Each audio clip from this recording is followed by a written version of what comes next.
परेशान होने लगा हूँ, अपने क्षेत्र में कोई व्यापार नहीं कर सकते, चलो कहीं जाकर के व्यापार करना चाहिए। आज दामाद और जमाता व्यापार करने के लिए राजा चंद्रकेतु के नगर में चले जाते हैं। वहाँ पर कई वर्षों तक व्यापार करते हैं। व्यापार करते करते वह खूब रुपया धन कमाते हैं। एक दिन वैश्य को ध्यान आता है कि कई वर्ष बीत गए, हमारे घर पे क्या हो रहा होगा, तो इसलिए आज रुपया पैसा जितना उन्होंने कमाया था वह इकट्ठा करके अपने नगर को आने लग जाते हैं। नगर के पास में आने लग जाते हैं, रात्रि का समय हो जाता है, विश्राम करने लग जाते हैं। उसी समय भगवान की माया से मोहित होकर के कुछ चोर राजा का धन चुराते हैं। सैनिक उन चोरों का पीछा करते लेकिन पकड़ नहीं पाते हैं।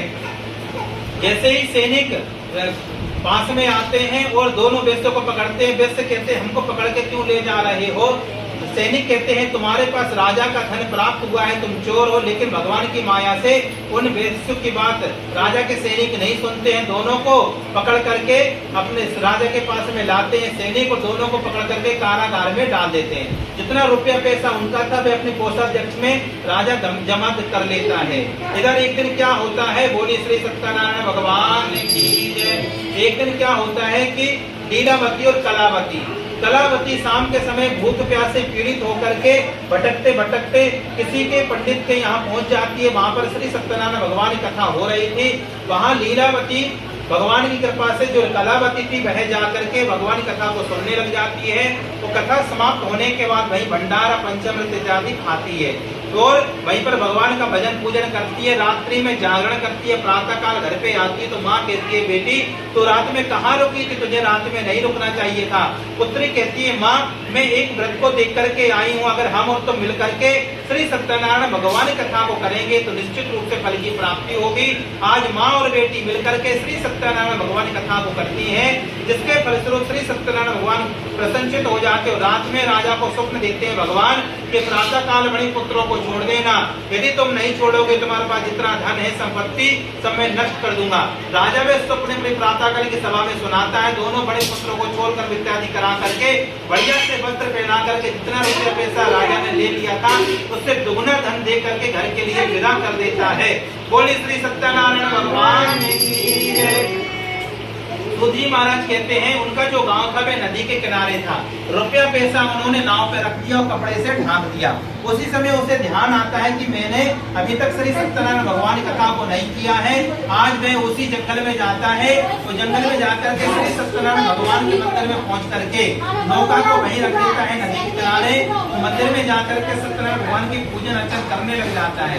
वहीं पर एक सन्यासी रूप में सत्यनारायण भगवान आते हैं और बीज पूजा में जब पूजा वह से कर रहा था, बीज पूजा में कहते हैं महाराज ये बताओ आप भक्ति युक्त से क्या कर रहे हो और आपकी नौका में क्या रखा हुआ है? तो वैश्य कहता है महाराज पैसे लेने की इच्छा है क्या? हमारी नौका में लता पत्ते आदि भरे पड़े हुए हैं। भगवान कहते हैं तुम्हारे वचन सत्य हो जाएं। इतना कहकर के भगवान उसी सन्यासी महात्मा वहीं पर बैठ जाते हैं। जब पूजा से वे अपने निवृत्त होकर के जैसी नौका के पास में आते कपड़ा हटा करके देखते हैं तो रुपया पैसा गायब हो जाता है और वहाँ लता पत्ते आदि दिखाई पड़ जाते हैं। वैश्य मूर्छित होकर के उसी नौका पे गिर जाता है। उसका दामाद कहता है पिताजी आज के दिन आपने झूठ बोला है और आज के दिन आपको झूठ नहीं बोलना चाहिए था, क्योंकि आप श्री सत्यनारायण भगवान की कथा को कर रहे थे। इस प्रकार आज वह अपनी क्षमा याचना मांगने के लिए उसी मंदिर में पहुंच जाता है और वैश्य हाथ जोड़ करके सत्यनारायण भगवान से कहता है महाराज आप हमारे अपराध को क्षमा करें, हम कलियुगी मनुष्य हैं। जब ब्रह्मा आदि देवता भी आपकी माया में मोहित हो जाते हैं तो हम तो कलियुगी मनुष्य हैं, आप हमारे अपराध को क्षमा करें। भगवान कहते हैं कोई भी पूजा पाठ करे तो धन लगा करके करना चाहिए। इस प्रकार भगवान की याचना करके प्रार्थना करके जैसे अपने नौका के पास में आते हैं कपड़ा हटा करके देखते हैं तो भगवान की कृपा से उसका रुपया पैसा जो गायब हो गया था ज्यों का तो मिल जाता है। भगवान प्रसन्नचित होकर के वह ब्राह्मण जो थे भगवान का ब्राह्मण का आशीर्वाद प्राप्त करते हुए अपनी नौका में बैठ करके अपने नगर को चलने लग जाते हैं। नगर के पास में आकर के उस समय हाथ जोड़ करके वह अपने नौकर से कहता है हमारे घर पे संदेश कर दो, आने वाले हैं। दूत नगर से पहुंच करके घर पे जाता है।